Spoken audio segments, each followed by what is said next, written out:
The Alan Alford Sports Talk Show. The Alan Alford Sports Talk Show. Your host is here for the show tonight to interview our special guest. Show highlight. The Alan Alford Sports Talk Show. The Alan Alford Sports Talk Show. Football, basketball, baseball, hockey, soccer, boxing, tennis, golf, and racing. The Alan Alford Sports Talk Show. The Alan Alford Sports Talk Show. Tune in for all the news and scores, reporting on the games and so much more.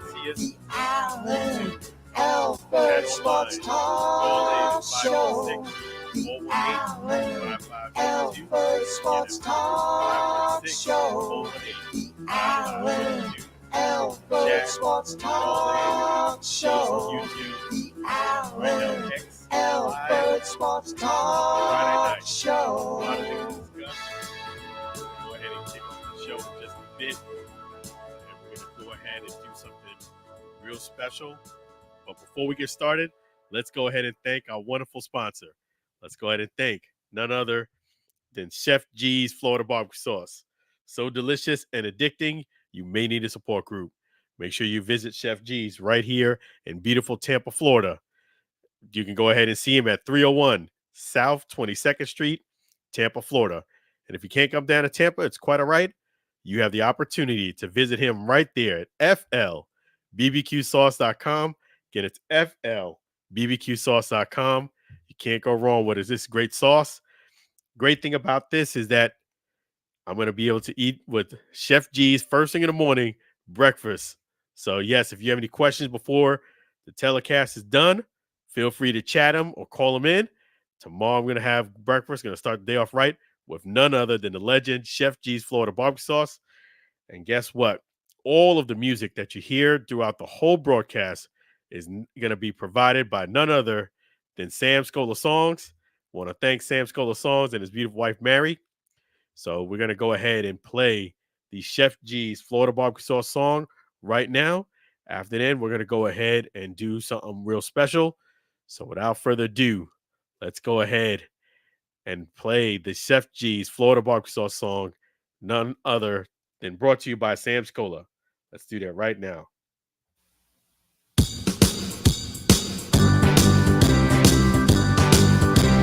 Comes in for variety, Chef G's Florida Barbecue Sauce. That's all Florida Barbecue Sauce. Burgers and ribs, tasty pork and sausage, classic taste, chicken baked, hot people on meatballs and ham. It's a Florida barbecue sauce, fish and vegetables. Use Florida barbecue sauce. Yeah, Florida barbecue sauce. Yeah, Florida barbecue sauce.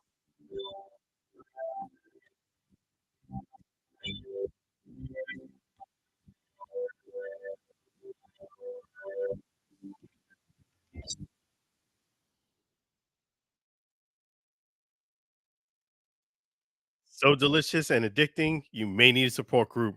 Make sure you don't forget to visit Chef G's right there at 301 South 22nd Street, Tampa, Florida, or you can visit them right there at flbbqsauce.com. Again, it's FLBBQSauce.com. Can't thank Chef G's more than anything else. Great friend, great man. Really appreciate Chef G's Florida barbecue sauce. Yeah, so unfortunately, we start the show off with some really sad news, and that is, if you haven't heard already, the passing of the great Willie Mays, a true legend, icon in the state of baseball. And the thing about Willie Mays is that I've actually had the pleasure of meeting Willie Mays in Cooperstown. The first time I went to Cooperstown, I've actually only been to Cooperstown twice, but there's many, many, many years ago. I was able to take advantage of him having a signing, and the guy's just a really cool legend, down to earth man, and he made the most of his opportunities. You know, back then in those days, unfortunately, you had to deal with a lot of racism and things of that nature. But the great thing about Willie was that he had such great personality and people adored him that they kind of looked past that. And it's kind of like with Martin Luther King.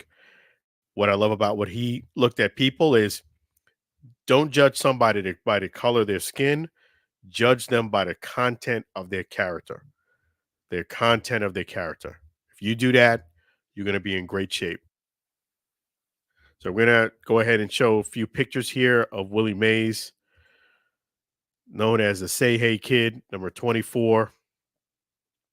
And I had a chance to watch some of those highlights about him, the story, and I was like, man, I kind of wish I got a chance to see him play, not just the highlights, but see him play on a daily basis. I mean, 660 home runs, over 3,000 hits, 23 years in the big leagues, multiple MVPs.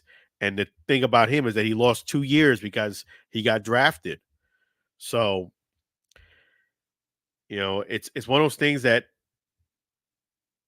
he became the godfather of Barry Bonds, and Barry Bonds ended up surpassing him. And I kind of took an issue with that a bit because I don't know if without, let's just say, extracurricular activities, let's put it like that, I don't know if Barry gets to 660. So as much as he revered Willie Mays, he passed Willie Mays, and Willie Mays is further down the list because of it. So it kind of annoys me a bit, that the guy that looked up to you and was your godfather, you kind of passed him on some not so level playing field. I'll just say it like that. And it's not that I'm hating or anything like that. It's just like, that's what it is. And Willie Mays, even in that situation, was classy and said, hey, go ahead and just, go ahead and get this record. I'm chasing you. I'm following you all over the place, to Barry. Go ahead and get the record. Even in that situation, he still was a class act. So nothing but love for Willie Mays. The man will be missed. May he rest in peace. I'm going to get the callers' thoughts on Willie Mays too. But before we do that, we're going to honor Willie Mays with a moment of silence to the great Say Hey Kid, Willie Mays, number 24. Lived a wonderful life, made it to 93 years young. Not too many people get there. So rest in peace. And definitely he's going to be in that diamond in the sky. Well deserved. So we're going to do a moment of silence for Willie Mays.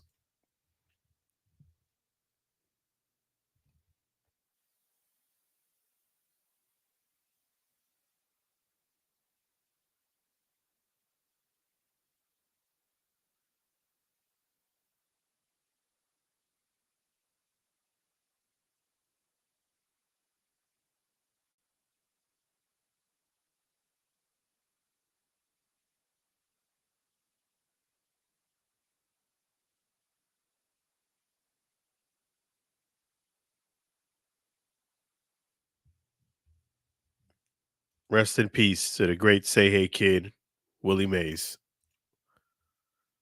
And we're going to go ahead and take our first caller. Let's do that right now. Hey, how you doing?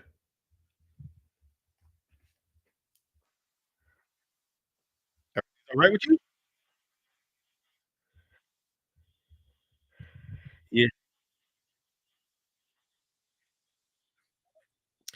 Yeah, I know. I mean, I hate to kind of start on a downer, but you're right.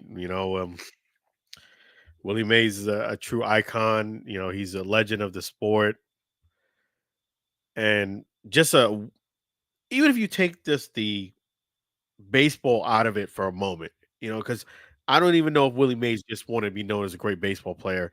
He was just a great man. You know what I mean? To deal with what he had to deal with during his time. And he did start his career in the Negro Leagues, and then he went and played. And because of his infectious personality, people gave him, not in all cases, of course, but for the most part, they treated him nicer, a whole lot nicer, and he's really going to be missed, a real legend. And it's amazing how people to this day still look up to him. And what do you think about the fact that Barry kind of passed him, but Willie Mays was his grandfather? What do you think about that fact that he actually passed him, but at the same time, Willie had a great attitude about it?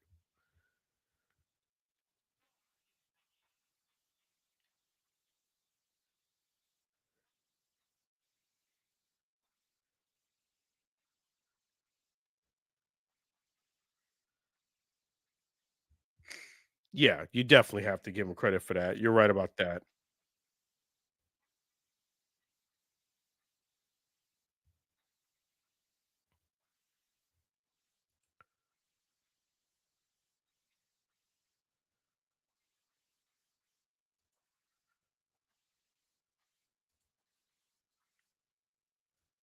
Yeah, for those. Yeah, and that's the great thing about Willie Mays, that he still was all class, and he became his godson because Barry Bonds really admired, Willie Mays, and he always hung around him, and they got close, and that's how it all started. Yeah, because and Bobby Bonds, his dad used to play, so that's sometimes in life it's not who you know, it's what it's not what you know, it's who you know. But because of the fact that Bobby Bonds played, and his son was, hanging around the clubhouse a lot, he took a liking to Willie Mays, and it just started from there.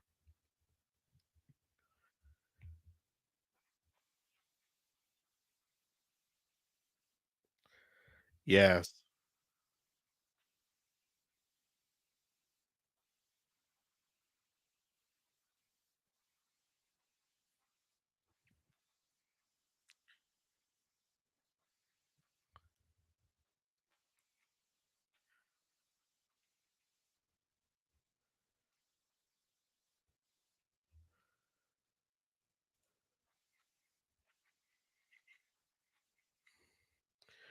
Yeah, that's the thing I was saying, that, I kinda wish I would've watched him play, you know?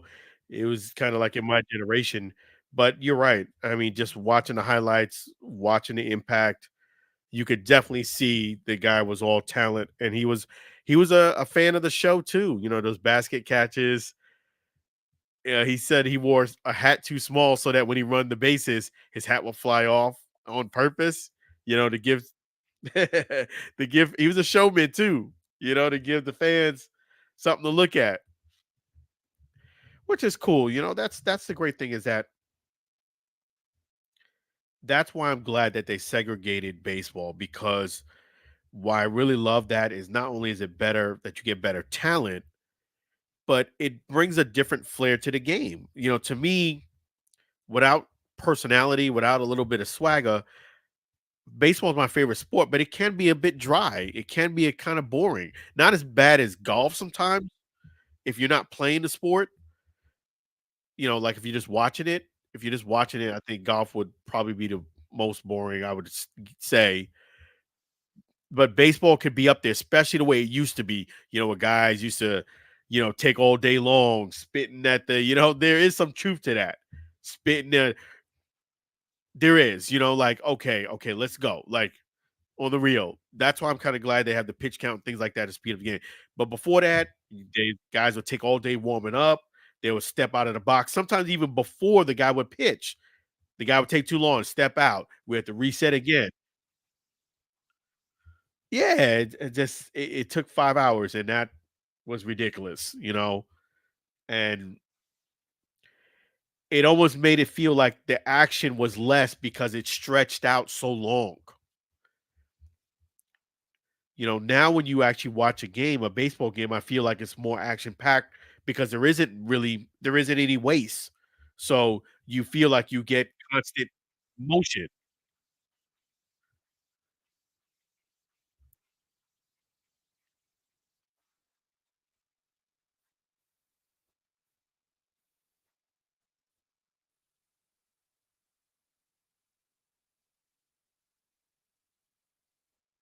Exactly.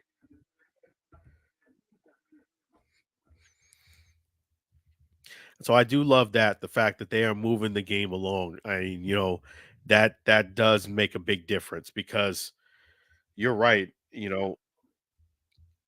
So I know it was something that wasn't maybe cool for some of the players, but I definitely think it's a good thing.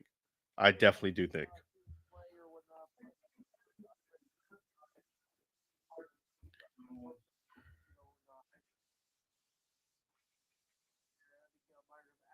Yeah, I agree. I agree. I think I agree. I think people have gotten used to it. I think the players have gotten used to it. If you don't swing your bat or you not in the batter's box and they call you strike three, I think it's all on you. Like a Pete Alonso that happened a couple months ago. That's on you. You've had this rule now for over a year. You've had time to adjust to it. Come on now. Like, you know what I mean? Get with the program. Exactly. Like in any employer, if they tell you to do something, they're not going to give you a year to figure it out. Come on now. If they change the rule on something, they're not going to give you a whole year to get acclimated to it. So just be ready to hit. Don't be taking a bunch of timeouts. I like it that way anyway. But I wanted to get your thoughts on a few things. Did you get a chance to watch the UFL Championship game? The the UFL Championship game? Did you get a chance to watch that?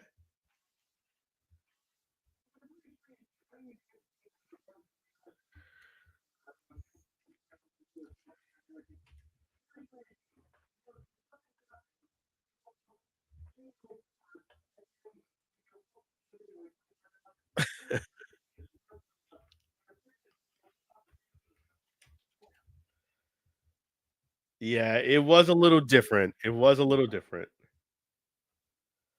And I'll definitely talk more about it. But you were right. The Celtics pulled it off too.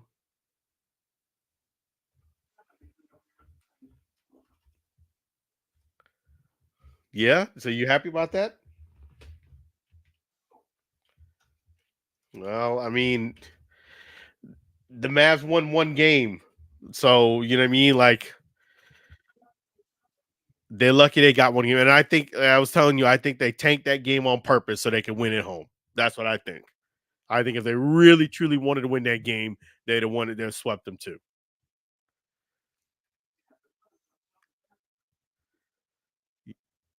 Yep. You're right about that.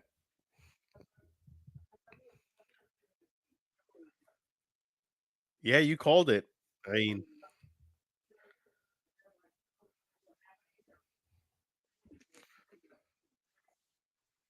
yeah, they got beat bad. I mean, even winning one game, that don't really do nothing. You won one game, and most people think the same way I thought that they gave them that game so they could win at home. I mean, if I had the choice, I'd rather have a series go 4-1 and I win at home too. I ain't gonna lie.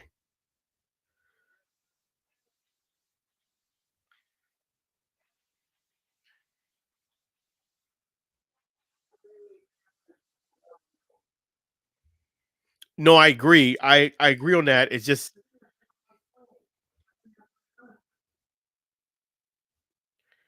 Yeah, I agree with that. I just think that game 4 kind of got away from them, and then the Mavs had their day, you know. So it's like, all right, well, we'll let them have this one. We'll win it at home. You know, it's no sweat.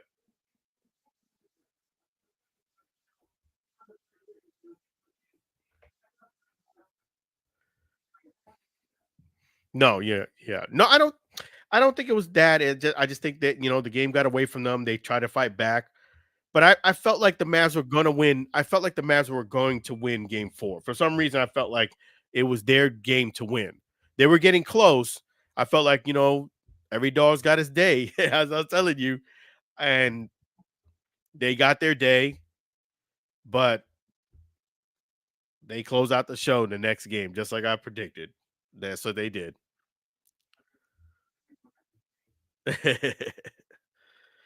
Speaking of that, is the Edmonton Oilers gonna pull off the upset of the year? I mean, the comeback of the year?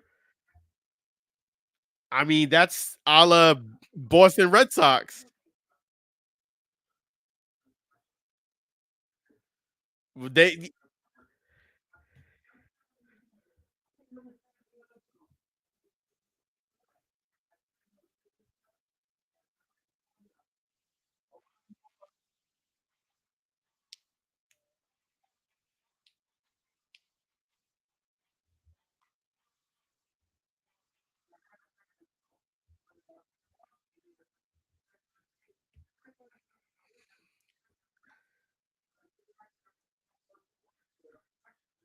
Yep, right about that.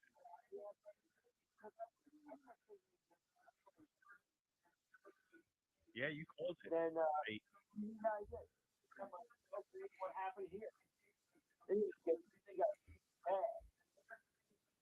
Yeah, they got beat bad. I mean, even winning one game, that don't really do nothing.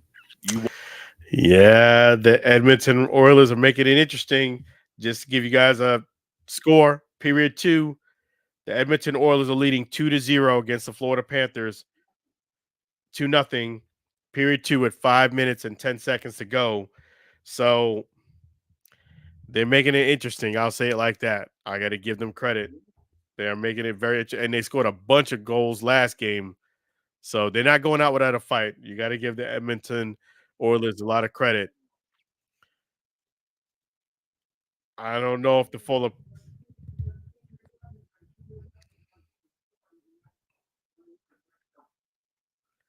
I know the Florida Panthers got to be shook right now. They got to be like, what the heck?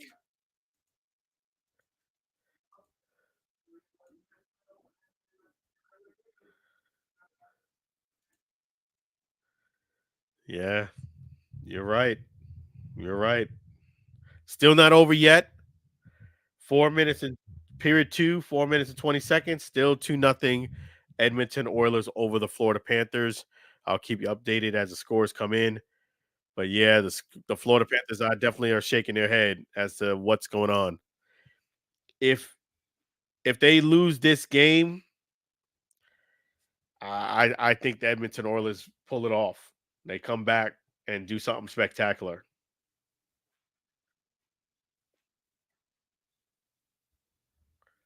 Yeah, that's gonna be a la Red Sox and Yankees.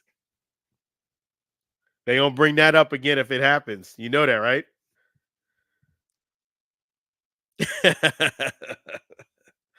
Hey, I had to say it, but that is until something changes. That is to me the biggest collapse in sports history, unless something changes. I hate to say it, and I'm a Yankees fan, and I hate to say it, but I got to call it the way it is.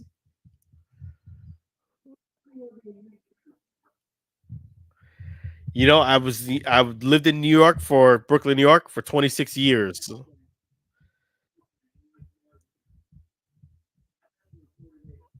Okay, yeah, I feel that way in a way. I've been here 21 years now.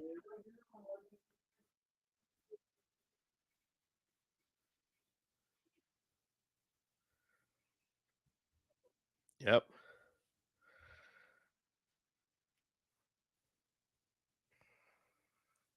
Well, one thing I'm curious to hear is What's cooking for you tomorrow?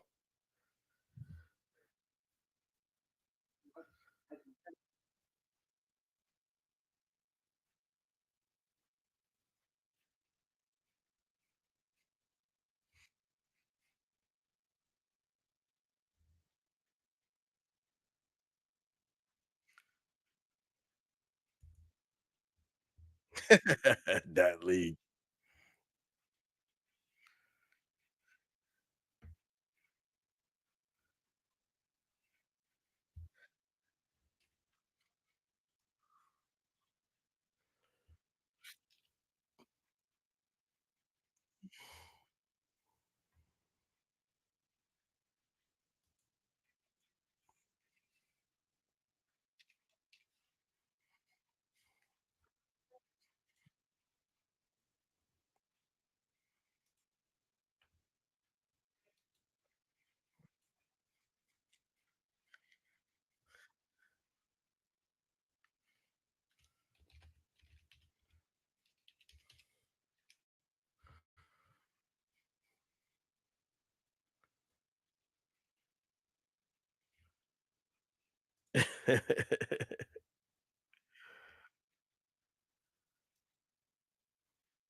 Okay, cool, man. There you go. You're gonna have a great show.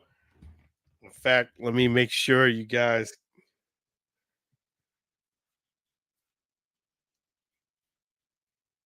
Okay. And what makes it so special?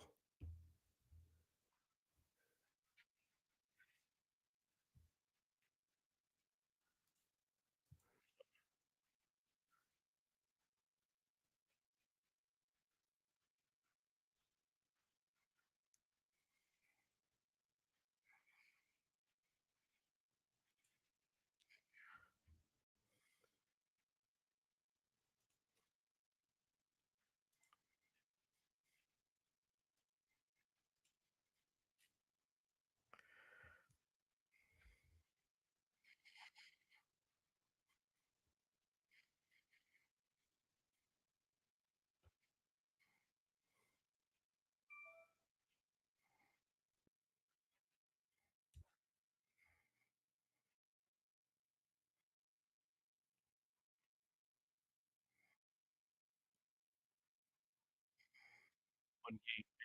Most people think the same way I thought. That they gave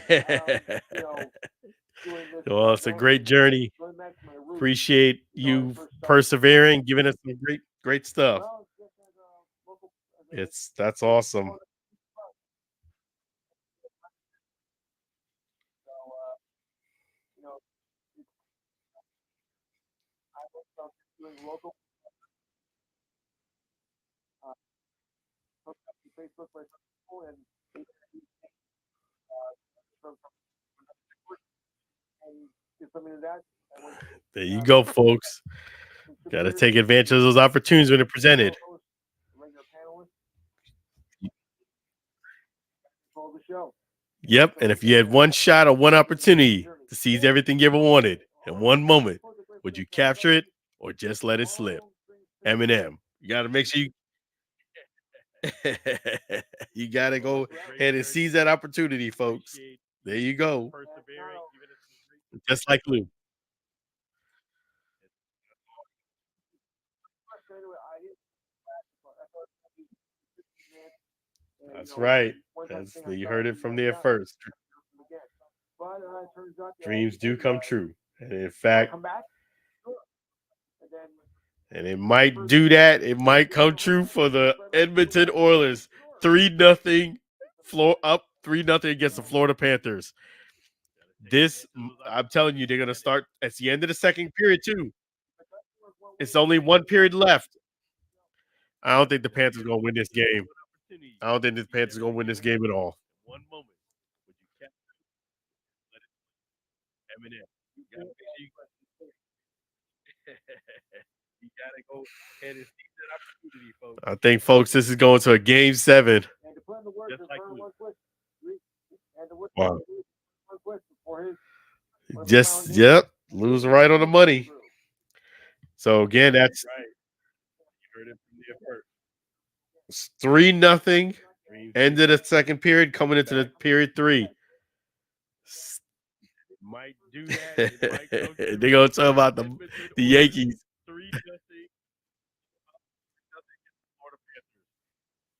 This, I'm telling you, they're gonna start at the end of the second period.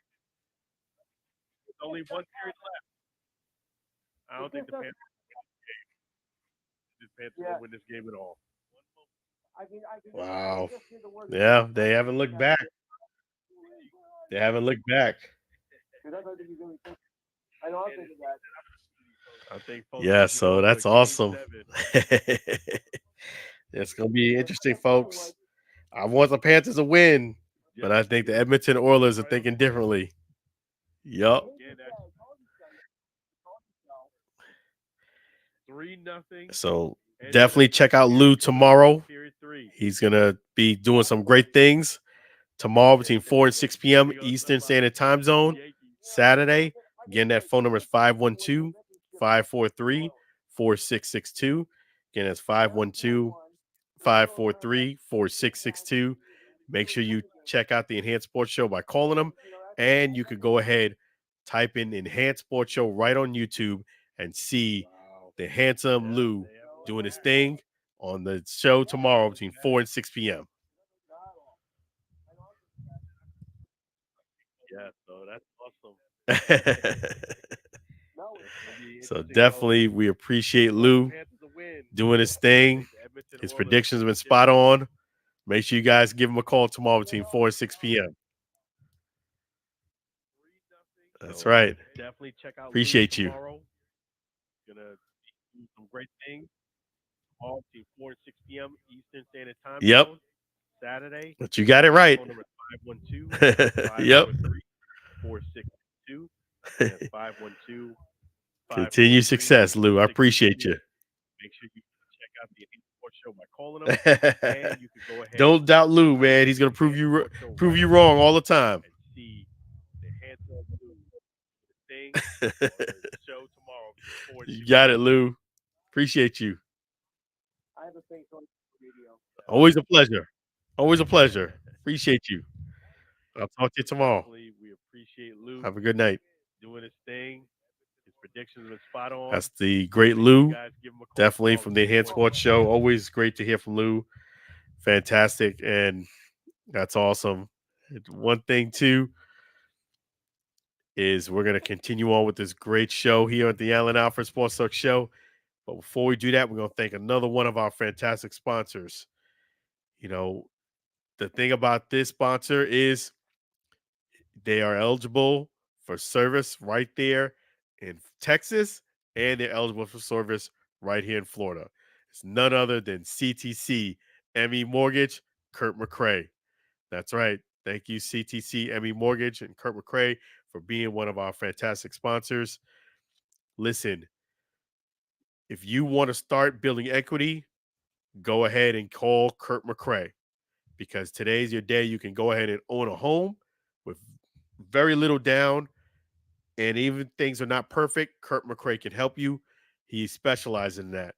He's looking to go ahead and help you get that new home. This also would work if you need to refinance. He can help you with that too. And USDA approved. So my man can do it all. Kurt McCrae. That's right. Turn your home equity into cash. Let's discuss. So make sure you don't forget to reach out to Kurt McCrae either at ctcmemortgage.com, or you can go ahead and visit and call or text Kurt McCrae right there, 346-527-7564, 346-527-7564. And in fact, what we're going to do is we're going to play another one of the wonderful Sam Scola songs. We're going to play the CTC ME Mortgage song, sang by none other than Sam Scola songs right now here on the Allen Alford Sports Talk Show. CTC ME Mortgage. Let's go.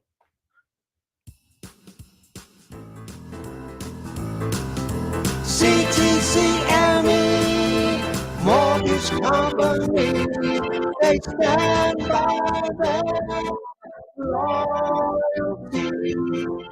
CTCME Mortgage Company, you can trust their honesty. Make the call today. There's no extra fee to pay. You can take it out on to own a new home. CTCME Mortgage Company, they stand by their loyalty.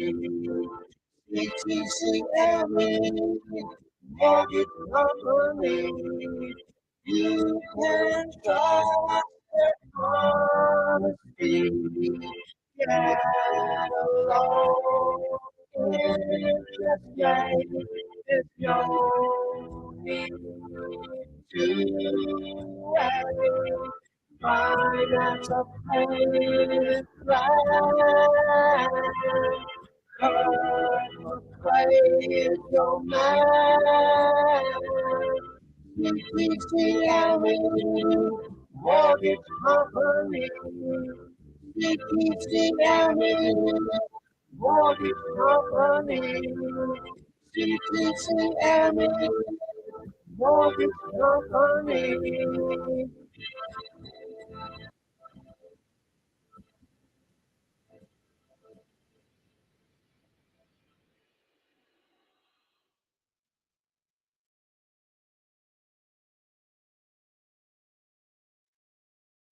CTCME Mortgage Company.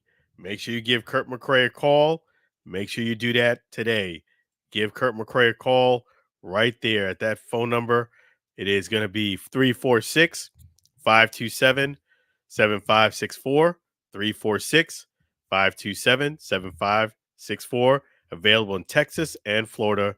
CTCME Mortgage Company. All right. So that's awesome.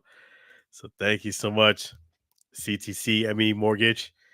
So we're going to continue on with a wonderful show. Again, that phone number for you to call in, 516 418 5572. 516 418 5572. And you can call us in. Definitely can do that. And you can also chat right there online at YouTube. And the nice thing about this great show is that I get a chance to talk about a cool interview that happened with Reggie Jackson. For those who haven't seen it, this was during the Birmingham game Thursday night.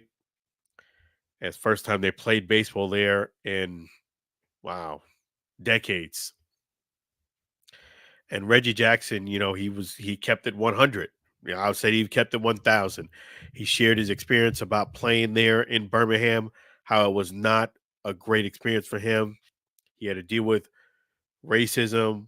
He had to deal with bigotry. And if it wasn't for his teammates and managers who were white, who did have his back, he said he wouldn't have made it. And it's really, really powerful. That's the great thing as me being a person who interviews a lot of people. That's what you want. You want real talk. You want someone who talks to you and gives you the real story, tell you what really is going on, what really happened, not just say things that you want to hear. You want somebody to be real with you and authentic.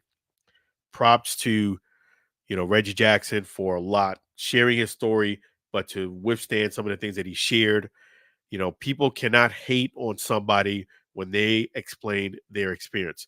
He was telling you the story of what happened. He wasn't really sharing much of his opinion, just recanting what happened.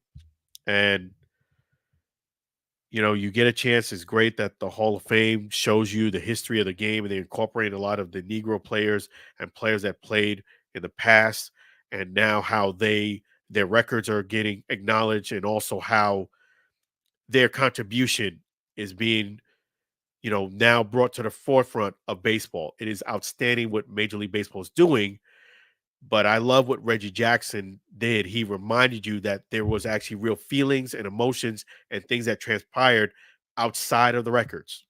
Sometimes the great play overshadows some of the things that actually went on. I love what Reggie Jackson did was share a true hardcore story as to what happened throughout his playing career, especially in Birmingham.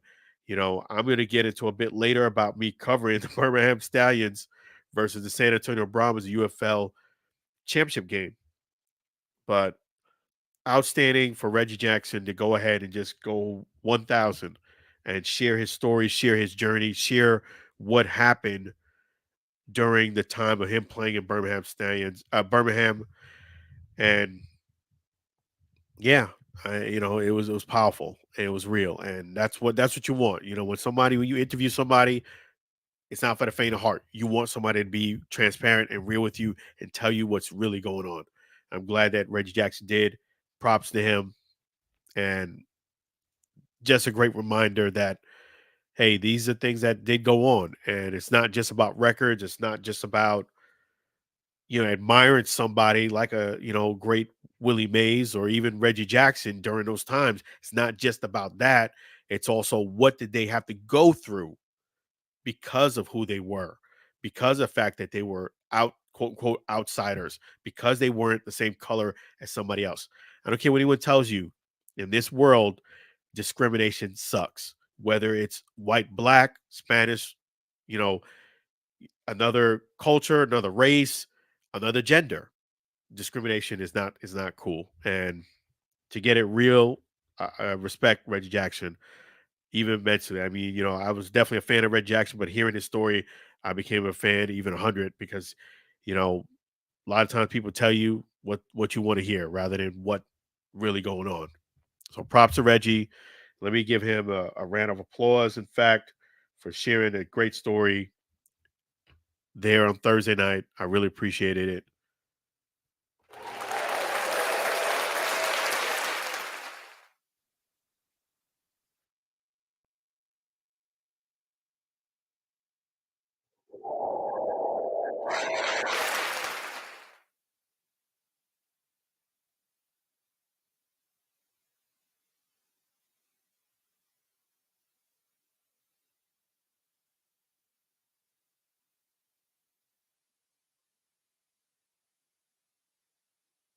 You just make sure I'm not on mute. And let me just go ahead and switch gears and talk about the UFL Championship Game.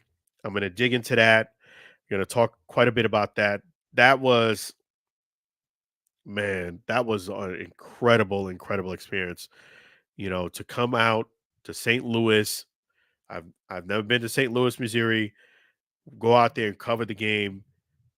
Stuff like that is just a remarkable experience. I mean, let me show you some of the pictures, and then I'll kind of describe my thoughts on the game, my thoughts on everything. Congratulations to the Birmingham Stallions. That is right. Jordan Thomas, in life, you never give up. I had the honor of covering Jordan Thomas last year for the XFL, not even the UFL, the XFL Guardians for the entire year. I mean, he actually, I didn't cover him for the entire year because he was one of the players that they signed on a bit later in the year. But for those who don't know, the Guardians won one game, one win, 9 losses. It was a tough year for a lot of the players. That was 2023. So he was on a team that won one game and lost 9. Fast forward 1 year later, he's getting sized for a ring. So I had to take a picture of him to let you guys understand that, hey, you might be real close to your breakthrough. You might be real close to a real blessing. Don't give up. Last year, I repeat, his team won one game and lost 9. This year, they won 9 games and won 1, and now he's going to get sized for a ring. That is phenomenal. Outstanding achievement. Great story. Props to the UFL. That's just one sample of the tech. They took me to a room. I got a chance to You know how I knew Kurt Warner was there? Was I was in the control room. I was able to press a button to just go from one angle to the next. And guess what? I pressed the button and I saw Kurt Warner on the field. I was in the suite. Kurt Warner was on the field and he was standing with his wife. It was just outstanding tech. I got a chance to play with some of the equipment they have so you could actually listen into the mic and get a chance to play with some of the camera, the speeds. Phenomenal. The drones they had there for guys to take pictures. They had the trophy in there. That was fantastic. This is a picture here of the players, and that's right before the game's about to start. This is a picture here of the UFL dancers. Remember when I told you guys, hey, come on down. Somebody was trying to diss me because of Mike. Well, they just literally turned on the music right before I started doing that little clip. The girls are on the field practicing, doing their thing. You know what? I will say this much. If you did not go to this game, you missed out. Because, yes, it wasn't the game that most people intended. The way, it was little low scoring, and then it ended up being 25-0. But you got to support the UFL, man. You got to support. It had 1.589 million viewers, the most watched game since the year 2000 for the XFL. It is very encouraging for what is happening with the UFL. I'm excited about it. The reason why I'm excited is because I see the vision. I see what's happening. I see this league growing. Tom Brady was in the house. I was able to get a picture with Tom Brady. And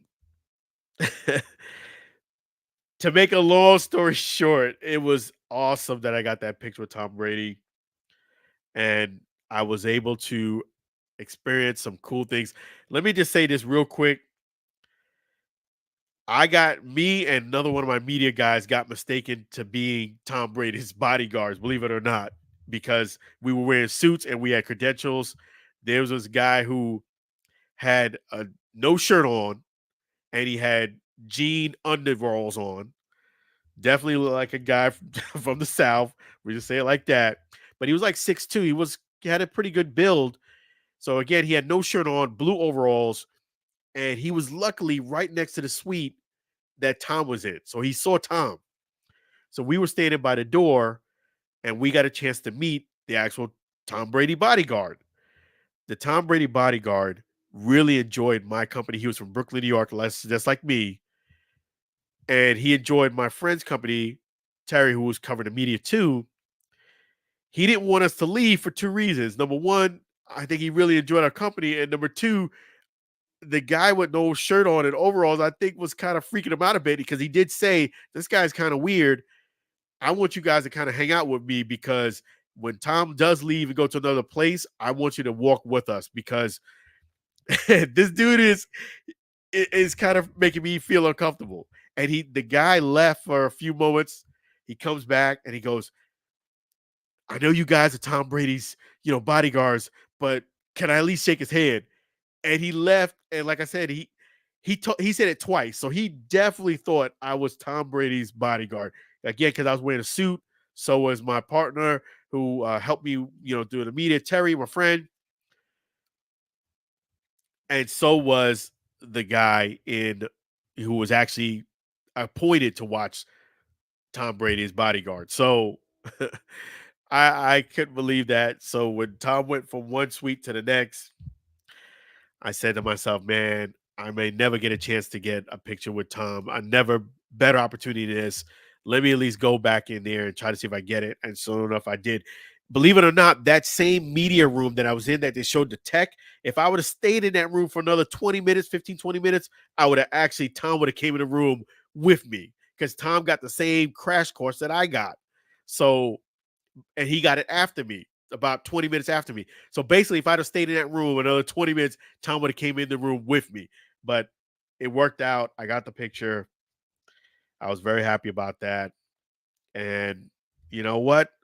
This year, these are the players, these are the people that came by to support the UFL, NFL Hall of Famers.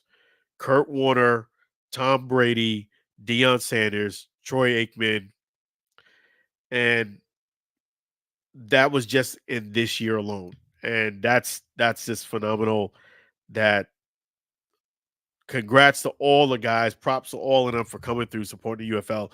You are going to get a chance to see more of Tom Brady this, coming up season 2025. The reason being because Fox is one of the sponsors of the UFL. Tom Brady is an employer now of the UFL. He's going to be starting his his broadcasting career. He did a little thing in the booth during the game. He was on the stage. And there was a report I read today that, Tom feels if he's not ready. The advice I could give to Tom is you can research things in life. You can do all the research, check things out. But in life, a lot of times, experience is the greatest educator. Go out there and do your thing. If you don't get it perfect, you'll learn as you go. There's no such thing as you getting ready to be imperfect. There's no such thing as you getting to be imperfect, knowing everything, and then going out there. It usually doesn't work out this way. When it comes with the media, comes with doing stuff like that, broadcasting, you just got to go with the flow, learn as you go, learn from your mistakes. Kind of like being on a football field. You might know all the X and O's, but experience is totally different. You got to go out there and just take it one day at a time, see how it goes. You'll be fine. You got a 10-year career, a 10-year contract with them. You got plenty of practice. Just go out there. You're going to get this. You got it. So that's my friendly advice to the GOAT from the report I saw about him saying he was not sure if he's ready yet. But the game was, let me give you my thoughts on the game. Okay, let me break this down. Let me just make sure I get all these questions here for you. Did the best team win? You know what? I will say it like this. When Garbers was running to get the first down and he stepped out of bounds before getting the first down, the very first time he did it twice. Let me give you my thoughts, my honest assessment. When he stepped out of bounds and he did not get the first down, it was not a good sign for the Brahmas. And the reason why I felt that way, because look, in order for you to beat the Stallions, a team that's on paper a better team than you, you needed to make sure you execute and look at this game as winner take all. Let me give everything I can on this field to win this game against a team that can beat me and is on paper should beat me. You had to come in a la Luis Perez like he did last year. I didn't feel as if Garbers had that. To me, when he stepped out, even early, that was a sign that he was making business decisions. It is said that he's got a great opportunity for the NFL. It was clear that he was thinking about that opportunity and was not trying to hurt himself. It was clear. Now, that in itself is not a bad thing, but if you are trying to win a championship against a team that's won 2 times already, that was not a good sign right off the bat. And then in the press conference, Garber said it himself that you cannot make silly mistakes. You cannot make mistakes that's going to hurt the team. He gave an example, in fact. He said himself, we cannot get a false start with a 3rd and 1 and get 3rd and 6 and expect to beat the team that we're playing. Well, guess what you did? You stepped out of bounds before getting the first down. And let me tell you, he stepped out of bounds because of the fear of getting hurt. He was going to get that first down. The guy wasn't really close enough to stop him from getting that first down. It's just the fear of getting hit superseded everything. And he was like, oh, let me step out. And he stepped out prematurely. 3rd and 1. Guess what the next thing he did? Not a false start, delay of game, 3rd and 6. And I'm like, didn't you just say that yesterday in the press conference that this is what you shouldn't be doing? Well, you did what you said you shouldn't be doing. That was your words. Not hating, is just listening. So McFarland bailed him out and he got the first down. But right there was not a good sign for the Brahmas. For me, being in a press conference, a guy who pays attention to details, it was not a good sign. I said, hey, they could turn things around, but this is not good. Guess what? Later in the game, it still was a close 0-0, low-scoring game. At that point, again, Garbers could have got the first down, but this time, again, He gave himself up, slid before he got the first down. One thing I got to give Adrian Martinez credit for is that he makes sure that when he gets his first down, if you pay attention, he'll go a yard or two past the marker and then step out just to make sure there is no subjectiveness, no closeness. He makes sure he gets the first down and a yard or two plus before he goes out of bounds. If it means him lowering his shoulder a little bit to get past the marker a yard or two, he will do that. He doesn't leave any chance on that. When you slide, they stop your yardage right where you are. So it's not like in baseball where you can slide 2 or 3 yards and that counts towards your slide or what have you. No, they cut it off as soon as you start. In fact, I think sometimes when you slide, they kind of give you the worst of the spot, so to speak. He was short, afraid of getting hit. And again, he was not going to get hit really because the guys weren't that close to him, but the fear of getting hit superseded everything, and he stopped short. They didn't even get the first down this time. Last time they got bailed out by McFarland. This time it did not happen. They had turnover and downs. Those type of mistakes kill opportunities for you to win a championship, especially, like I said, against a team that won twice, and especially like a team that's better than you on paper. Again, not mentioning names, but a certain receiver dropped a pass that was actually not an easy catch, but a catchable ball with their level of talent. 2 fumbles. One of those fumbles got picked up by the other team. These things compounded, and I felt the game was over when the Stallions went to 22 points. I felt like it was officially over then. I felt like they were in the red zone when it went up 2 scores, but I felt like it was over when they went up 3 because unfortunately for the Brahmas, they don't have a kind of like a Battlehawks team, a cut and slash or pass team that does a lot of passes like screens. And I mean, they do have screens, but I mean like slants and plays down the field where they could constantly just pass and get points quickly. The Brahmas don't really have that type of offense. When they went up 22 points to nothing at that point, I felt like it was not going to be, you were not going to come back with the Stallions defense, the way they played. You weren't going to kind of break a run and then catch up to them. That wasn't going to happen. And plus, you being down by that many points, you become more of a passing team. I just didn't feel like, with Cody Latimer being out, I just didn't feel like they were going to be able to pick up that much yards offensively passing the ball.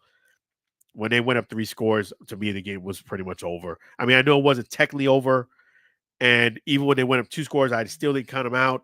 But when they went up 22-0, to me, it was a wrap. It was a wrap at that point. And, I kind of wish something a little bit would have happened. I wish this game was a little bit more closer, so to speak. I felt like I wanted the Brahmas, even if they lost, to show a little bit more on the offensive side, just because I think people who are casuals would have gotten a better sample of the UFL and how exciting it was, how exciting the league is. I think the sample they saw was kind of not like a true sample of what the league represents and what the league is about. That was the only thing I was kind of hoping for, like the game was a little bit more exciting, just because of casuals. I know how exciting the league is, but I know somebody who doesn't watch it, just watch this game, might get the wrong impression. But it killed it on the viewership. 1,589,000 average viewers throughout the broadcast is outstanding for a spring football game. And the positive thing is that, you know what? I did meet a lot of fans that were Battlehawks fans that came out to still support the league, still support the game. I know the team didn't make it, but it was cool for them to still do that. So that was very positive. And it was an outstanding experience for me. I really enjoyed it. St. Louis really needs, let me sort of put up a couple of other pictures. They really do need a league, a team out there, NFL team. And let me show you, this is the Arch. I got a chance to travel downtown, but this is the reason why you guys need to support and get a team. You see all this Wonka, Wonka, Wonka, Wonka, Wonka, Wonka, Wonka, Wonka. Don't sit there and walk on your own building downtown. Support your support the UFL so you can get a team. To me, walking downtown St. Louis, being from a guy from Brooklyn, New York, I've seen a lot worse, and it got turned around and got magnificent. You could do the same. All you need to do is get a team out there. Then once you get a team, you can get a couple of businesses come out there, and boom, you can start building it back up, clean it up. All you got to do is you'll be surprised what some paint and some pressure washing will do. Paint and pressure washing. You do that, do a little bit of refurbishing, you'll bring it back. I really can see the vision on that too. And props to the Cardinals. I'll say it again. Props to the St. Louis Cardinals. They, really took great care. First class organization of the Allen Alford Sports Talk Show. They knew I was going to cover the game on the weekend. They provided tickets for me. Unfortunately, I could not make it in time. I apologize to St. Louis Cardinals. I was supposed to be there Thursday morning. I got delayed in transportation and traveling. It ended up being Thursday night, so I wasn't able to take advantage of the tickets. But for those Allen Alford Sports Talk fans, don't worry. I will make sure that I come through and reconnect with the St. Louis Cardinals. Really cool for them to do that. Really cool for the UFL to provide the Allen Alford Sports Talk Show media access for this championship game. And given that tour of the media was really, really cool. And like I said, I was able to press a button and see, oh, wow, Kurt Warner's here. Excuse me.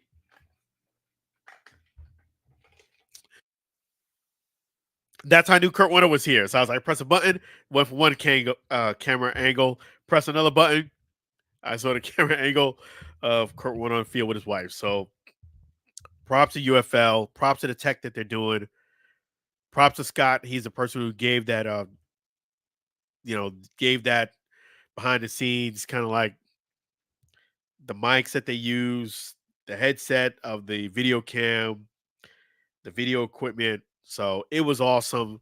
The UFL is fantastic. If you don't know anything about the UFL, you need to get connected to the league, follow the league. And guess what? Let me show you this right here. So for those who want to be a part of the league, do not say the Allen Alford Sports Talk Show did not let you know. I'm letting you know right now they have showcases starting in July, late July, right where I was at, St. Louis, Washington, D.C., Atlanta, Houston, Orlando, and San Diego. More than likely, I'm going to cover the one that's right here in Orlando. I did it last year for the XFL, so I don't see anything else changing. I'm going to be there. Expect to see me there in Orlando covering the showcase. Make sure you make a note of these dates. You'll see them a lot. If you check out the UFL, whether it be Instagram, Facebook, it's all there. It just came out literally about 30 minutes before I went live. So you get a heads up right now. If you want to play and be a part of the league, show up to a showcase that's most convenient to you. But yeah, it was awesome. And was the first UFL season a success? Yes, it was a tremendous success.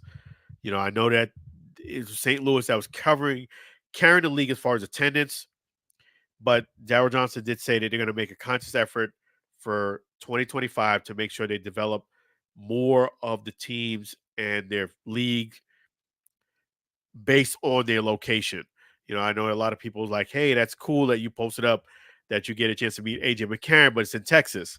Well, this coming up season 2025, they're going to try to grow more in their home base. So more than likely, what that basically means to me is you will probably see a meet and greet with AJ McCarron right there in St. Louis.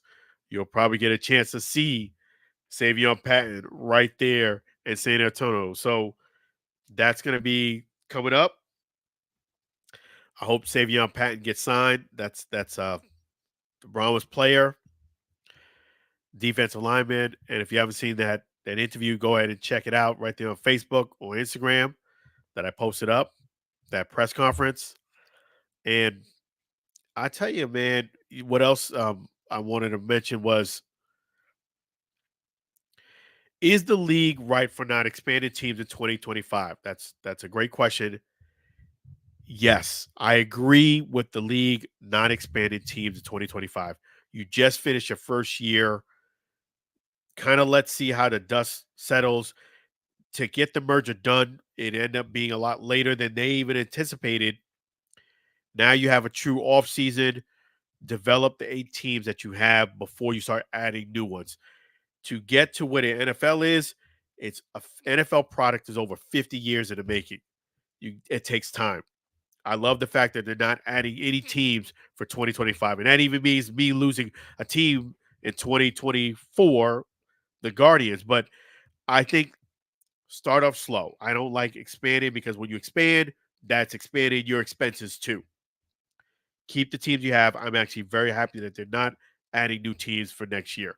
They're going to keep what they have. So I think that's a very smart thing. I'm glad to actually see that. And yeah, so I make sure I got all the questions answered. How was the attendance and viewership? Attendance in the, the field was 27,000. Very good.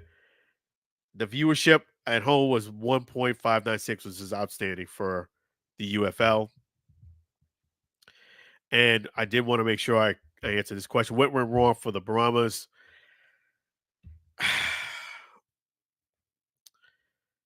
I think the fact that I felt as if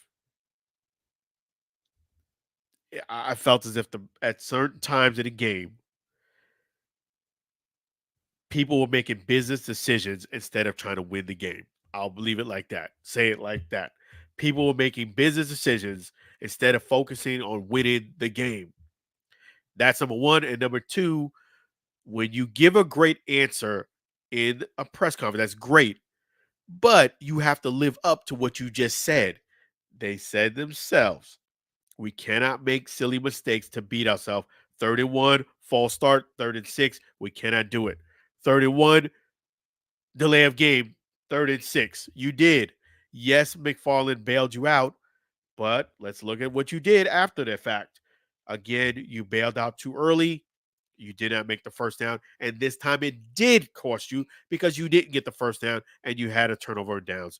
And again, what happened also? A couple of fumbles. Again, you was able to save one. You gave one. A tough catch. Did not catch the ball. These things matter when you're playing against a team, again, that is on paper better than you, who has won 2 times and you haven't, meaning they have experience. Experience does matter in a lot of things. I felt as if the Brahmas were going to win this game. They had to play almost mistake-free football and hope that a couple of things bounced their way and they would have a chance to win. Unfortunately, it wasn't that way. The game was 0-0. When they went up to 22-0 and the score ended up being 25-0, I felt as if the game was over at that point. So, great year for the Brahmas. It was outstanding. They made it to the championship game. They have nothing to hold their head down on. Just like Coach Wade Phillips, echoing what he said, we had a great season, but a bad day. And that's what I look at it. Great season, bad day. Also, you have to understand one fact in life. You got to be where your feet's at. You cannot be in your job or workplace thinking about your vacation next week because chances are you're not going to do your job quite as good if you're sitting there just daydreaming about the vacation next week. Be where your feet's at. So, will the Florida Panthers win the Stanley Cup tonight, or will the Edmonton Oilers have a comeback for the ages? I'm thinking more of the latter. The Edmonton Oilers are going to have a comeback for the ages. Definitely the Florida Panthers are not going to win the Stanley Cup tonight. It's going to go to a game 7. And I think the pressure's all on the Florida Panthers. I really do. I think it's all on theirs. Let me give you guys an update on the score.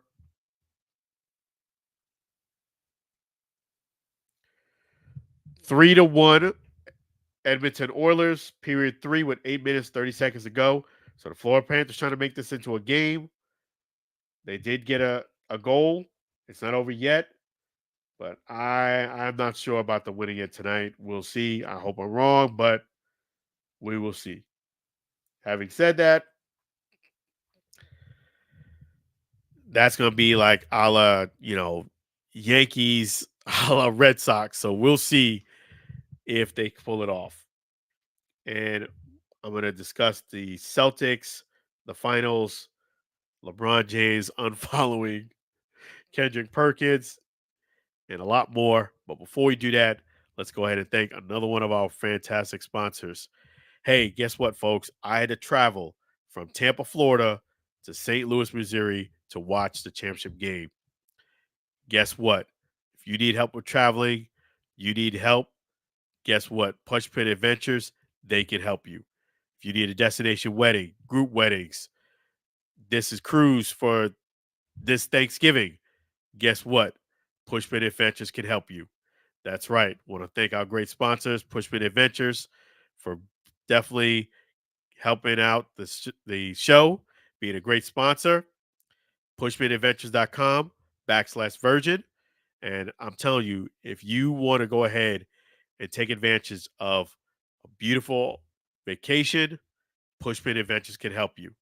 You can be there on the water or there in the desert.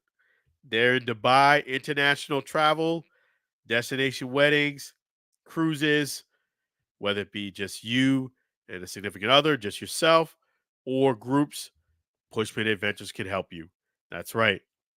Give Monique a call there, and she can go ahead and hook you up. Phone number is 626-838-1006, 626-838-1006. And guess what? We have another great song. This is by Sam Scola, the Pushpin Adventure song. Make sure you guys go ahead and check out Pushpin Adventures. We're going to play the Sam Scola Pushpin Adventure song right now. Definitely give them a call.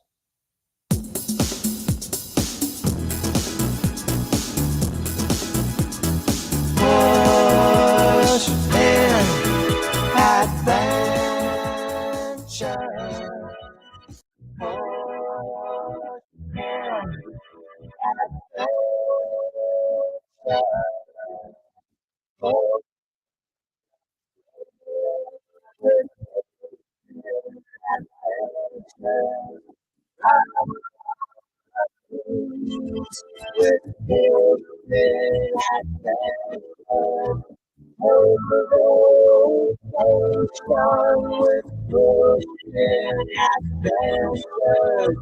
Go round the world with Pushpin Adventures.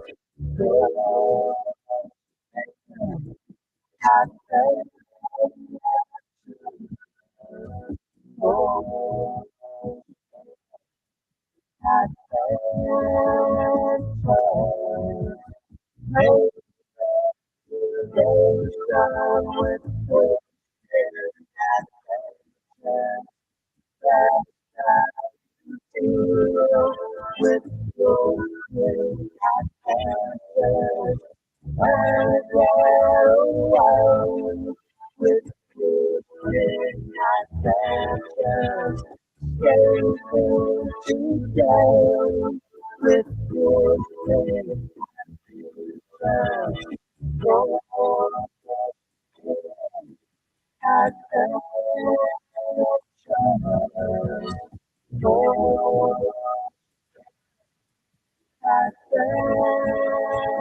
Yes, definitely give them a call. Pushpin Adventures.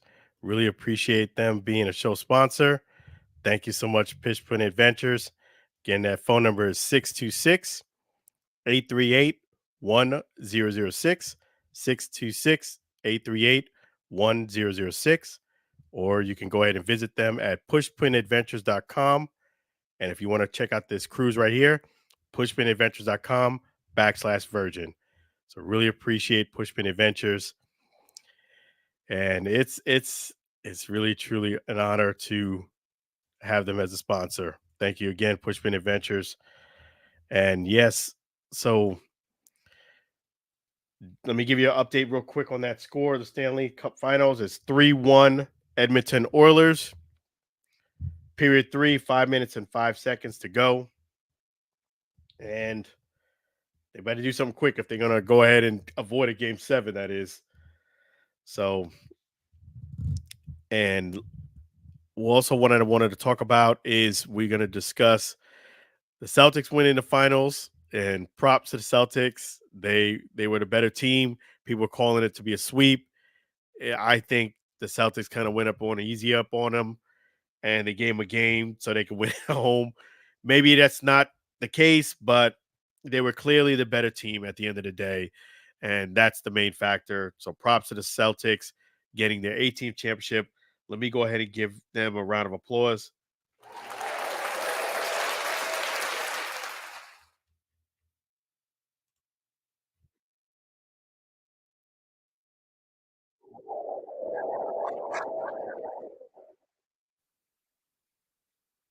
That's outstanding that they was able to do that, get number 18, and they called it, and they were just overmatched Dallas, and it really it was just clearly the better team, which is surprising because they were from the East, but you know what? They were clearly the better team, and they won the series convincingly. And also was LeBron right for unfollowing Kendrick Perkins. You know what? It's one of those situations where I feel that each one of them should have called the other person before LeBron did what he did. I feel like LeBron could have called Kendrick and said, "Hey, man, why are you dissing me so hard?" The guy, I was on my podcast, and this what kind of sparked it. On LeBron James's podcast with JJ Redick, he asked him a question. Hey, what are your thoughts about Kyrie? And he said, "Man, I'm happy for Kyrie." Basically, I'm paraphrasing. I'm happy for Kyrie. The fact that he's getting his championship. I mean, he's in the finals, I should say, and he's competing at the high level. He's matured, but at the same token, I'm kind of mad because he used to be my running mate, and he's no longer my running mate. And we won a championship together, and things didn't kind of work itself out where we kind of had to part ways. But I miss him, but I'm happy for him, type of thing. Kendrick took that as LeBron trying to make it about him instead of the fact that the Mavs and the Celtics were in the finals. That was Kendrick's position. I don't agree with Kendrick on this one. I really don't. I mean, as much as I respect Kendrick, I think that was a bit of a stretch. And the reason why is because he was talking on his podcast. If you can't say what you feel or think on your podcast, when can you? He wasn't, he was asking a question about what do you think about Kyrie? And I looked at it like, I'm happy for him. I'm not hating on the fact that he's having success without me. And I know that he's matured a lot and done great things as after we kind of parted ways. He matured, and I'm happy for him. But at the same token, I'm kind of mad because the fact that what could have been if we were still together and we would have worked things out. If the process of getting more mature happened while we were together, maybe LeBron gets another championship or two. So he's happy for him, but he also mad because he's not his teammate anymore. So I didn't look at it as LeBron hating, number one, and I definitely didn't look at it this situation like LeBron was trying to take shine. Yes, LeBron does have that reputation of trying to, especially during the finals, not gonna lie, making a splash, kind of like quote or doing something during the finals to bring attention to him outside of the game that's happening, especially when he's not in the finals. I don't know if it's coincidence, but it just seems like he'll make an appearance or definitely like a quote or say something kind of risque to get himself in the spotlight right as the finals. I did not look at it this way at all. I felt like he was just answering a question on a podcast, being truthful, being honest. I didn't think he was making it about him at all because he was saying, "Man, I wish he was on my team. I wish he was a stablemate because what could have been." I think right. I think this is what happened with Kyrie and LeBron. I think they were really cool, but I do think more on this side, Kyrie needed to grow up a bit. I think Kyrie at that point in his life was not at the level maturity wise as LeBron was. And that's just not a knock on him, but sometimes people mature later, sometimes people don't mature at all. But I think it took a process material of maturation and maybe a time away from LeBron for Kyrie to develop and kind of get more mature. So I definitely think if they played together, things would be a lot different right now. But back then, I can understand why things didn't work out. I could, and I felt like if anything, more Kyrie immaturity, to use a better word, hurt their position a lot. And that's just what it is. Sometimes, you reflect and say, you know what, a guy was really a great player, but we just couldn't see eye to eye, and unfortunately that's the way it was. I didn't look at this situation as much as I know people love to throw shade on LeBron and stuff and say he likes to insert himself, which he does have that reputation, and sometimes it is warranted and true. I didn't feel that way in this case. He was talking to his podcast. The guy asked him a question and he said, "Man, I'm happy for him, but I wish he was still on my team." That to me doesn't qualify as LeBron trying to make it all about him. LeBron has done a lot more things that are more out there to make it more about him during the finals when he's not in the finals. I didn't think that way it is at this case at all. So I agree with LeBron in the way he felt like, hey, this guy's just taking shots at me you know, for no reason, no warranted reason, because I wasn't trying to do that. There's nothing worse than somebody assuming or thinking you were doing something for personal gain when you weren't. And I didn't think that way in this case for LeBron. I'll be the first one to tell you, yeah, he trying to do his thing again, but I didn't think this way. And I think that LeBron should have maybe called Kendrick, but I also feel as if Kendrick should have maybe called LeBron, hey, when you were talking about LeBron, when you talk about the Kyrie thing, were you just saying he was trying to be a teammate, or were you just trying to select a spur? Just to clarify. And I'm sure LeBron would have said, no, I was just telling how I feel. And it just coincidentally, he's in the finals. It wasn't me trying to take away his thunder. And it wasn't. It wasn't. I didn't look at it that way at all. So I think with Kendrick Perkins, this is what I would take away from this. When you work in the media and you are kind of bashing people, and I looked at quite a few quotes leading before this, it does get a bit irritating. And yes, maybe you should have called LeBron, and maybe LeBron should have called you. Neither one of you did what you thought the other person was supposed to do. Hence, you got unfollowed. And that's unfortunate, but that's what happens when one person hopes you do something and you don't do it. The other person feels the exact same way. Guess what? You get two guys that are just being disgruntled who want the same thing, but nobody's willing to do what they hope the other person does. And that's what happens. You get unfollowed. I do like Kendrick's response that not everybody followed Jesus. He was not insinuating that he is Jesus, but unfortunately, that is true. Not everybody did follow Jesus. That is a fact. So I did like Kendrick's response on that. Made it a bit lighthearted about it. But I could tell Kendrick was hurt by it. He was caught off guard by it.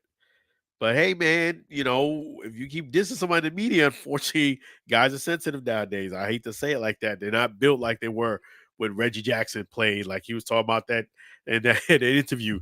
They're not built like that nowadays. It's a lot different world we're living in. So hopefully the two of them can shake hands and it'll be, water beneath the bridge. And, you know, that's what people do nowadays. They just unfollow you. They don't call you. They just unfollow you. That's what they do. So, and what we're going to do now, switch gears, talk about boxing news, including Ryan Garcia's suspension. Man, this is what I think. I really think Ryan Garcia, as much as he is blockbuster, let's say. The guy knows how to work that social media. The guy knows how to insert himself in controversy. He knows how to make a splash. And then when you get Ryan, who does do what he does, he can be electric, like what he did against Devin Haney. However, with the good comes the bad, and the bad with Ryan Garcia is that he has no credibility, and you can't believe a word that kind of comes out of his mouth. He lies a lot. This is what happens when people get caught up and they care too much about what other people think. Number one, and number two, this is what happens when people are living their life through social media. Meaning, they want to do things in press and look cool on social media to get clicks, to get comments. That stuff can take a life of its own and make you into a person you're not. You can't care and just do things just to get media attention. Meaning, I'm going to retire and crying. Then the next day we hear that you're getting suspended for a year. Okay. There's a difference between you retiring and thinking that the sport is not for you anymore. And then we hear the next day that you're being suspended for a year because you officially got caught using PEDs. I really do think and hope that Ryan Garcia gets a friend, a mentor, some professional help, somebody to kind of curb his sensationalism for caring about what people think all the time. Stop living your life through social media. He'll do a bet with Errol Spence, $1 million bet just because you want to show off, so to speak. Like, come on, man. Like, it's too much. So you said that you didn't use PEDs. You had one of your friends in the background do a little video that you didn't use PEDs. But now we found out that you were lying the whole time and you were on PEDs. Having said that, this situation is kind of complicated now because of the fact that Ryan Garcia cheated.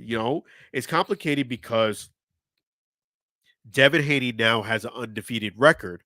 But you can't, at the same token, with Devin Haney, we can't unsee what we saw. We all saw you got whipped by Ryan Garcia. And yes, he was officially on PDs. But what I saw in this fight was a guy that got exposed for not being as good as he was hyped up to be. Not taking anything away from the fight or anything, but what I saw was prior to this fight, when he fought George Kambosos, I could clearly see there was a lack of defensive prowess in Haney's game. What I mean by that is I could watch his fight and see that anytime George Kambosos got close to Devin Haney would just tie him up and just smother him. Every time, just the whole fight. That was his defense, just smothering him and just not letting him beer hugging him. And I'm like, you know what? If you fight a fighter that is got better feet work, not trying to put down George or whatever, but just a little bit more ring generalship and can move away and shift and use angles, guess what? Or some speed, you're not going to be able to go ahead and bear hug him on every single shot, which means that that's an area that you can be exposed and lose a fight. Here comes Ryan Garcia doing exactly what I felt Devin Haney was going to have issues with. That's with speed and somebody who has a little bit more ring generalship to move or shift, which I felt Ryan did have. He's not great at it, but he did have a better level than George Kambosos.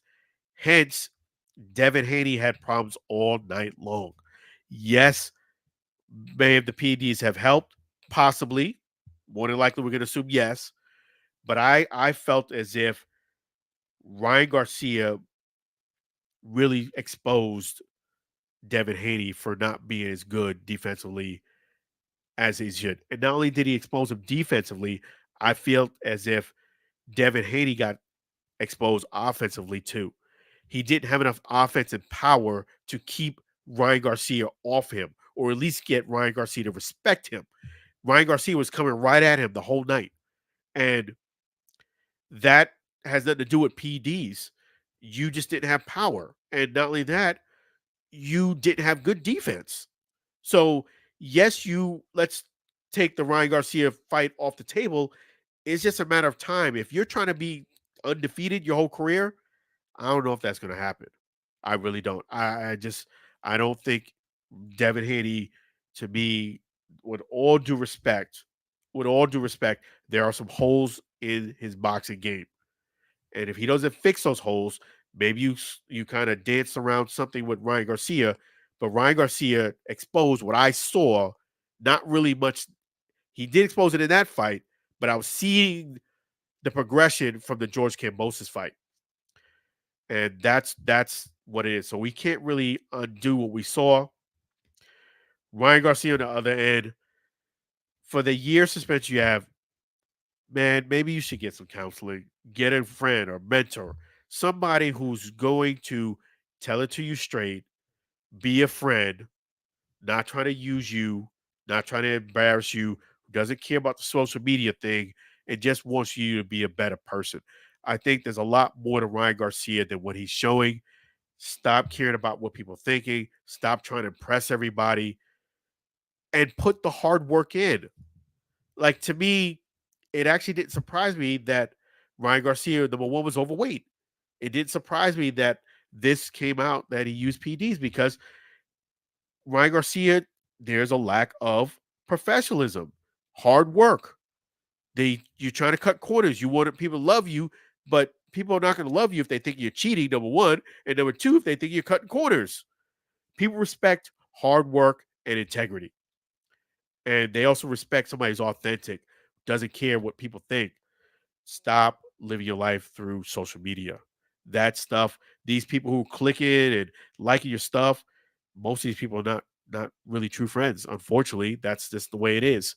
So I hope the year off for Ryan Garcia is a positive one for him. I really do pray that Ryan Garcia gets some help. The guy makes me nervous. Just the ups and downs of his emotions, crying one day, sad the next, happy the next. It's just too wide of a range, and I just hope that he gets the best. As far as Devin Haney, I just think it's a matter of time. I think, yes, you may have gotten a win on this one or no contest, but I think you're gonna be a tough going from here on in to win a fight. I just think that's the case. I really do. Without power, without good defense, it's just a matter of time. You will find somebody who's not on PDs who's going to get the better of you, especially in the division you're in, because you got a lot of guys that could fight in that division. So I think I got mixed feelings on this. I think it's a good thing that Ryan Garcia got exposed, which is poor on Ryan Garcia's ethics, work ethic, integrity. You were lying to us the whole time. And crazy thing is, I kind of felt like he was lying. But now that it's confirmed, it's not a good look on Ryan. And you just do all that. Okay, I want to bring this up to players and people who think cheating is a good way to get ahead. Cheating does not help you in any way, shape, or form. Cheating hurts you when you do performance enhancing drugs, because now that you got this, you failed the test, I cannot give you all the credit that you may have gotten if you did this clean.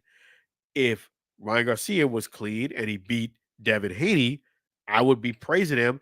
And I did give him a lot of props, like, yo, man, you exposed what I saw in Devin Haney's boxing game. But I can't give you the full credit now because you did on PDs. Like, okay, you might have won this fight if you did it clean. When I was talking at the beginning of the show, one of the things that kind of annoys me is that Barry Bonds, 500 home runs, 500 steals, first ballot Hall of Famer. You didn't need to do all that extracurricular activities, not getting into it. You can deny all you want. I know what's up. You didn't need to do that. Not only that, you got past your godfather. Did you get past him without extra help? We don't know that. Maybe you do, maybe you don't. But one thing is a fact is that you passed him on getting extra help. That kind of annoys me. And a guy who's a legend, who put in his heart and soul into baseball, you passed him, but people are revering him. They're not revering you because they feel as if you got it with using extra stuff.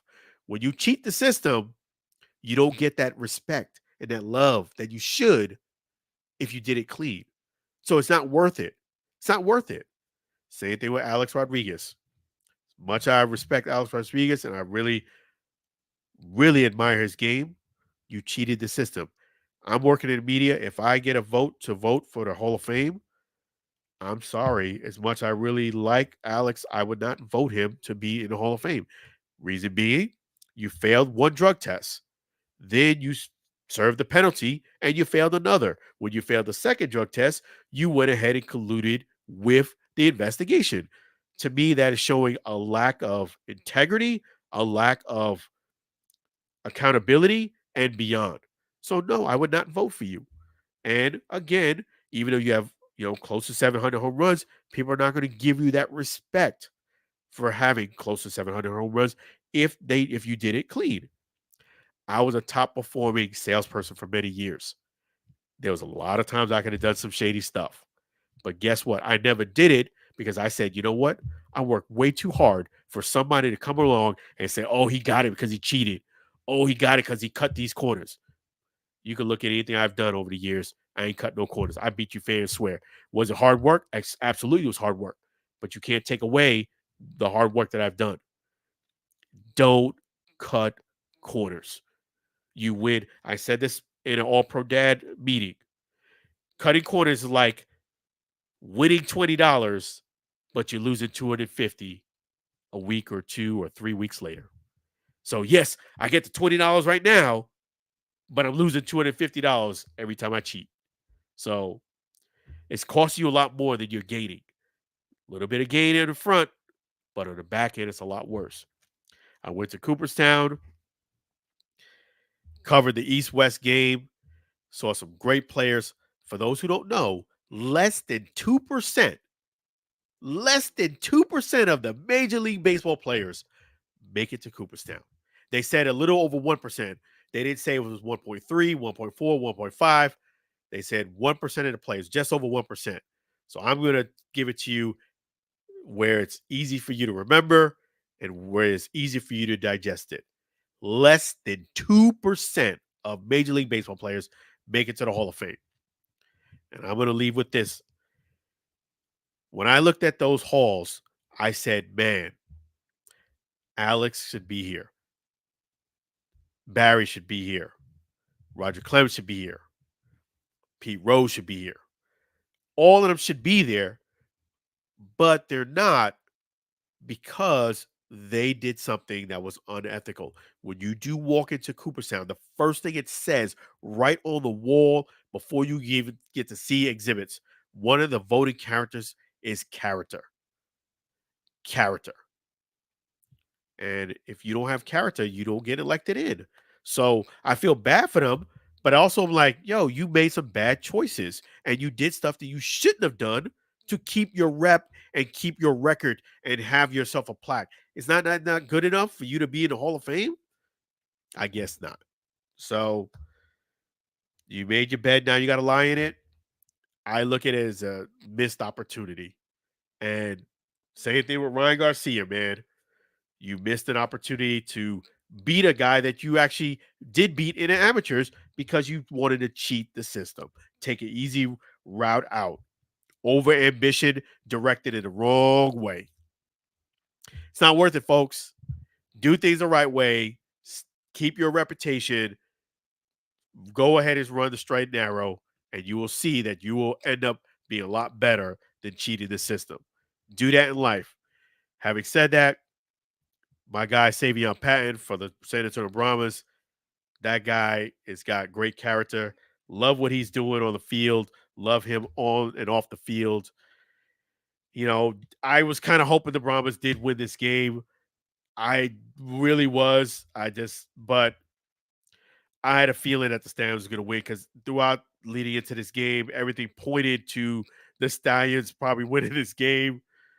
But it was a great to see this UFL Championship game right there in St. Louis. Support the UFL.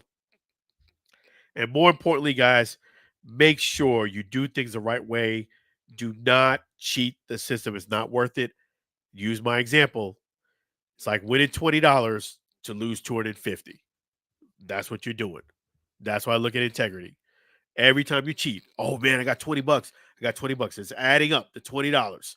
So you might have $100 right up top, but guess what? You just lost 1,000 in reality, and sometimes even more than that. It's not worth it.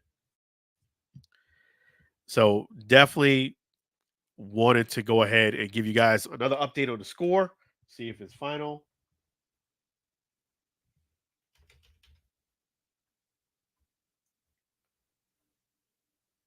Might as well. Yeah, it is final. Oh man, I don't know, folks, about the Florida Panthers. Final score: Edmonton Oilers 5, the Florida Panthers 1. Again, it's 5-1 final. It is officially a Game 7. Game 7 will be, let me get you, I believe it's Monday night. Yeah, Monday night. I was right. Monday night, 8 o'clock p.m. Man, that's going to be a comeback for the ages, man. We'll see what happens. We'll see what happens. But yes, it is officially going to be a Game 7 on the Stanley Cup Finals. Edmonton Oilers against the Florida Panthers. I'll let you guys see what's up. That's Monday night. It will be a Game 7. Wow. This is a la Red Sox, a la Yankees thing. So I'll make sure that I don't forget anybody. Thank you to all the callers. Let me go ahead and do that. Appreciate you guys. You guys are always awesome. Thank you for all the callers. Thank you for the UFL. Props to them. Thank you to the St. Louis Cardinals. Got to thank them as well. Thank you to the city of St. Louis, man. You guys got a pretty cool city. You know what? It was actually a great time out there in St. Louis. So you got to get a team out there and get some more businesses. And remember, I said pressure washing and some paint goes a long way.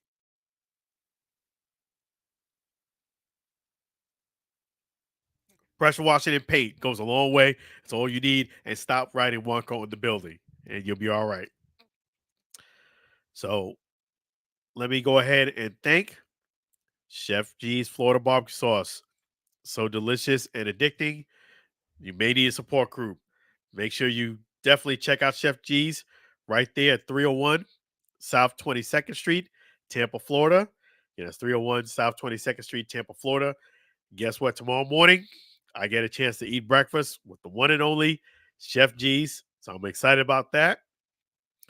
And it's going to be a great time right there with Chef G's Florida Barbecue. Oh, I'm sorry. Wrong one.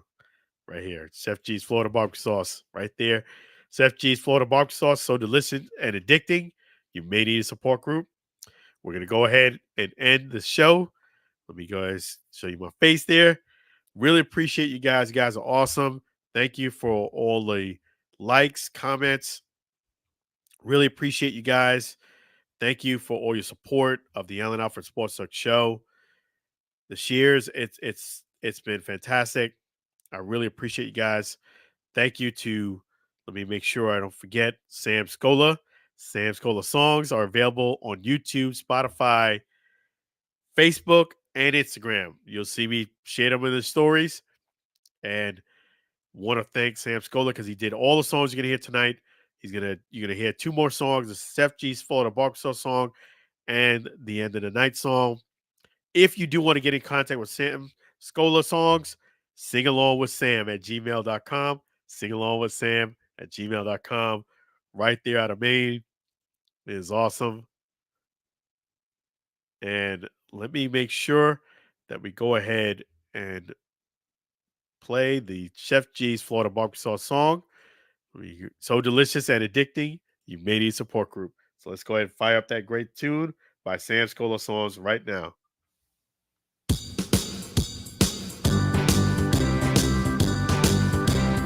comes in for variety, Chef G, Florida Panthers.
Delicious and addicting, you may need support group. So make sure you get that great Chef G's Florida barbecue sauce right there at 301 South 22nd Street, Tampa, Florida. And if you can't come down to Tampa, it's at you can visit Chef G's right there at flbbqsauce.com. And it's flbbqsauce.com. Really appreciate all of our sponsors, Chef G's Florida barbecue sauce, CTC Emmy Mortgage, as well as Pushpin Adventures. And definitely appreciate you guys too. You guys are awesome. So let me go ahead and make sure. Thank all of our sponsors there. Thank you, CTC Emmy Mortgage. Thank you, Pushpin Adventures. And thank you, Chef G's Florida Barbecue Sauce. Appreciate all you guys. You guys are awesome. And appreciate you guys for watching another great episode of the Allen Alford Sports Talk Show. Thank you for all the callers that called in. Appreciate you guys. Thank you for all the support. Doesn't go unnoticed. So you guys are fantastic. Be blessed. Be well. And as I mentioned during the show, don't lose $20 to lose $250. Don't cut corners. Don't cheat any system. Go ahead and get it through hard work. You can do it. Believe in yourself. Have trust. Have faith. Learn as you go. Yep. And you'll be all right. Till we meet again, take care. Be well. Be blessed. And have a great weekend. I'll see you guys again.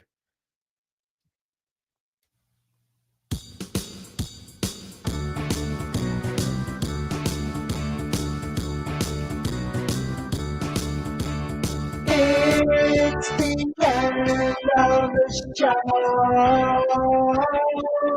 Let's thank all the fans before we go. It's the end of the show. Alan and Porto, making us special guests.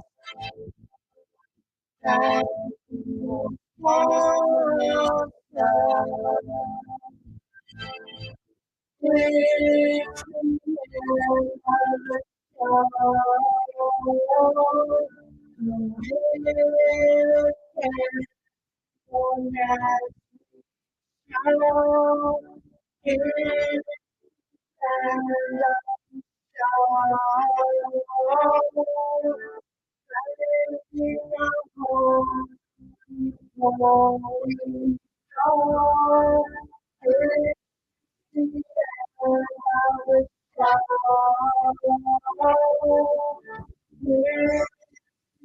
end of the show.